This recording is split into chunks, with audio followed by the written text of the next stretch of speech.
Hey everybody, Adam from Atlas Gunworks. We're going to do a 2011 video putting the gun back together. This is attempt 2. The first attempt went too long, over 15 minutes, so YouTube kicked it out, wouldn't let us upload. So I'm going to go a little faster, pause it where necessary. This happens to be a steel grip, plastic grip assembly is almost the same. So take your trigger, insert it through the back.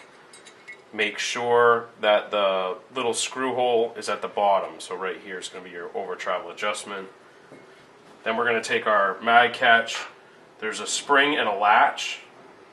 The spring goes on the long part of the latch there. Latch goes into the mag catch and then is turned up. That's just that spot up there is just a hang, just to keep it compressed while it's out of the gun.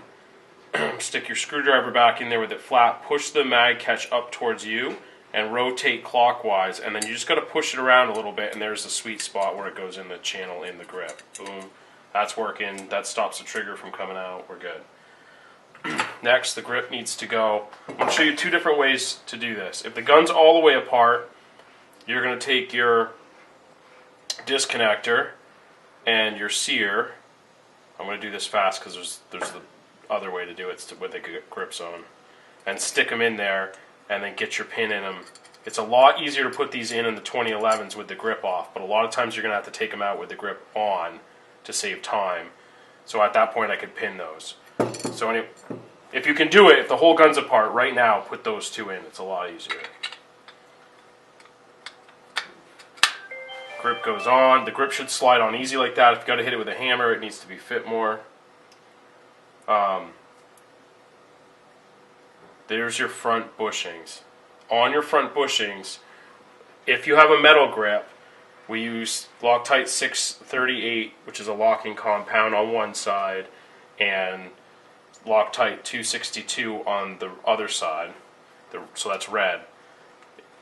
In the metal grips, the bushing has enough space to turn, and they often come out. In the plastic grips, they're pinched. So in the plastic grips, I might just blue Loctite both sides, or red Loctite one side and blue Loctite the other side. But in the metal guns, because they're not fit as tight, you really need to have some serious thread locking compound on there.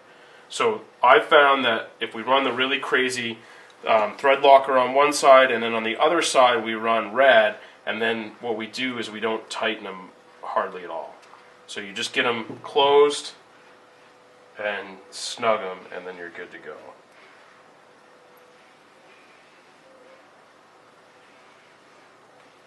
Just nice and snug, nothing more than that. Good to go. Alright, now we're going to do the grip bushings. The grip bushings have a flat part on the top. That part sits just underneath the frame here. So when you put them in, it's a little bit harder on an open.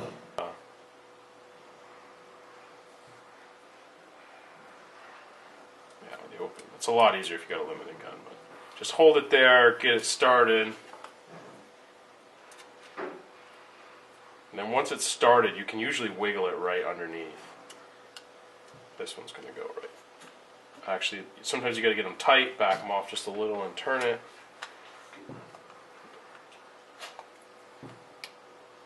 And of course, this one's super tight. Make sure that can't be crooked. It's got to fit underneath the frame. So sometimes you got to back them out so the bushing's loose, and turn the bushing.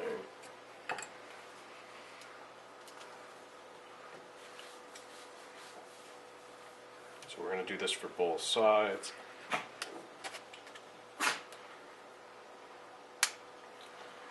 Some guns, depends on the gun. Open guns in particular vibrate a lot.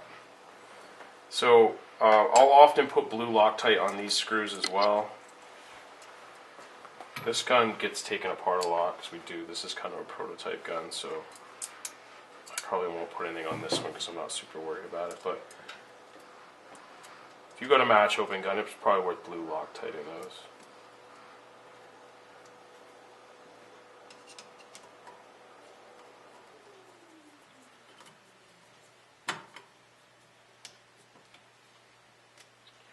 Same thing on this side, we're going to make sure that that bushing, so in this case, like the bushing's totally upside down.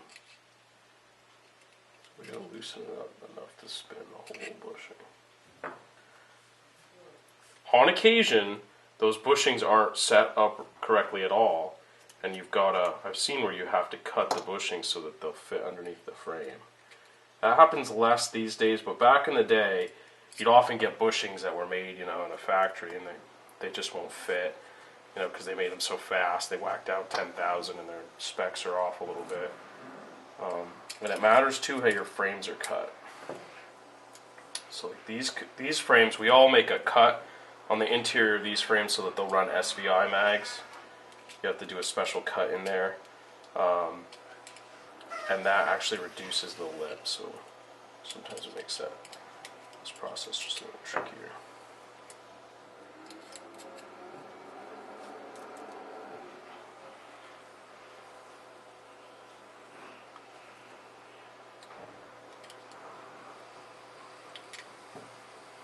Guys are getting the worst grip bushing deal.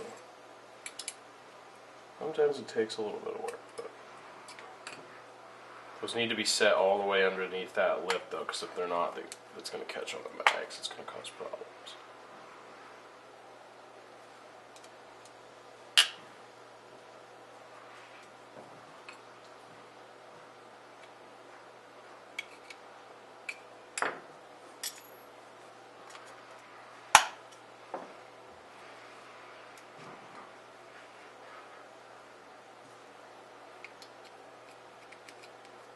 Alright.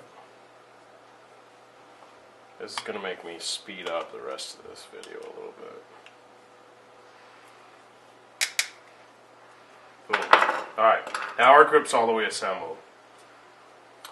Next we're going to put the disconnector in. So this part's going to get pushed by the bottom of the trigger bow, so it's going to make sure we're behind the trigger bow. And then the pin's going to come through the middle of both the sear and that big hole in the disconnector, and this part's got to be facing up and backwards because it's going to catch on the hammer. I do this enough that I'm pretty good at it, so don't be frustrated if it takes you a little while. But the best way is to scoop up the disconnector in the back of the gun here. You won't really be able to see what I'm doing, but you scoot up the disconnector so that it catches in that hole.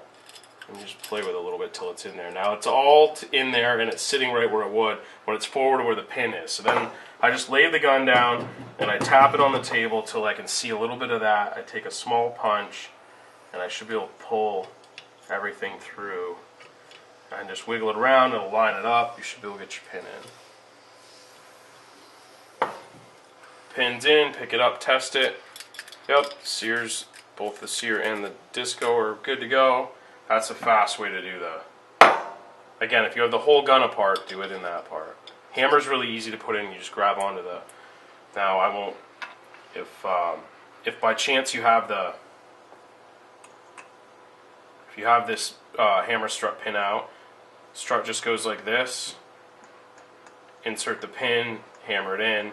If your pin's loose, that pin should not come in and out easily. You take a punch, put a little point on your punch, hold the punch here, and then whack it with something, a fairly heavy hammer, and maybe a 1 pound hammer, and that'll put a little edge on both of the sides, and that's called peening it in. And then what happens is then your pin's not going to walk out. We don't want that pin to walk out. Also needs to happen on the barrel lug. Those should be set. So just stick it in there, hammer pin in. All the pins going from this left side of the gun. Boom, easy. It's easiest to put on a 2011 the sear spring in now. So just set the sear spring in there. This part's super important. Sear spring has to be on top of the sear here, and the second leg needs to be underneath the disconnector right here. So disconnector here for the second leg, and the sear spring, the left leg has to be on top of that. If it's underneath that, it will not work. So if you put your gun together and the hammer doesn't move, then That's where the problem lies. So it should look like that.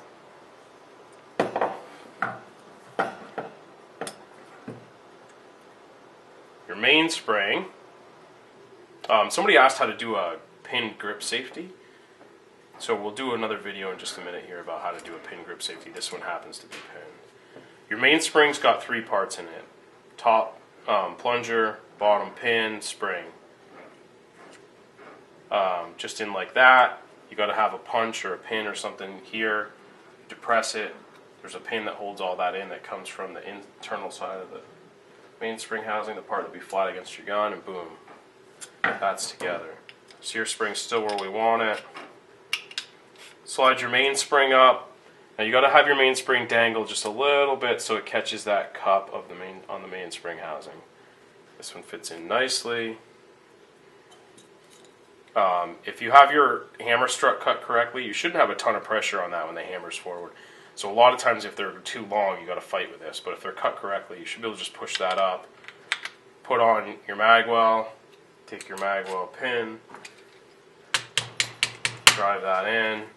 If you're going to have that pin, sometimes the pins are too long. If it's going to stick out, make sure it sticks out on this side if you're right-handed or this side if you're left-handed. Because my hand on the right side is going to miss that. I'll film with your camera. But my hand's not going to touch that on this side. That needs to go in just another tab. Your grip safety on a 2011, you should be able to just work it right in with the mainspring housing already in. The ambi safeties are different than a regular safety. A strong side only safety or left side only is just going to go in now. With the ambis, the left side's going to hold it, or the right side's going to hold this in. So right side, get it started. It's going to slide in so it holds this together. So that slides in, and then there's a slot here that this will come down into. Boom. Cock your hammer. And then this is gonna go by the sear. This is what holds your gun safe, is this locks in on the sear. So you're gonna put this in, and then I lift up the other side just a little bit so they match, because those two have to be in the same spot to get them to go together. And the way that this works,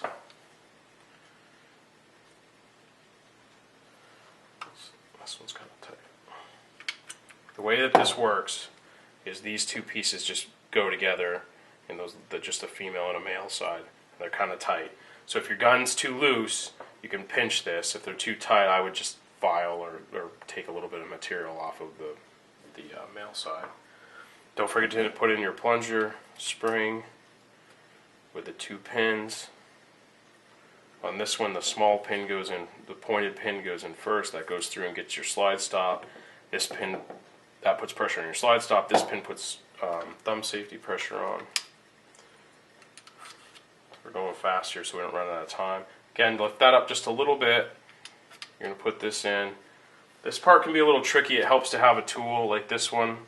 Something plastic won't scratch your gun. You push it in so you can get past that spring. You'll feel it get by the spring, and then it's kind of just at that point a wiggle thing. This one just went right together. That's how you put it together.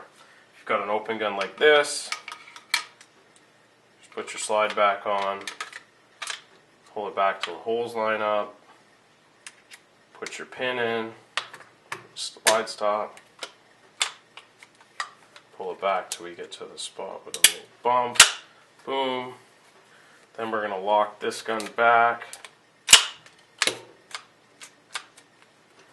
And then if you've got, this one's actually on a 45-degree angle, you just slide that pin in depending on how it's set up, and boom, it's good.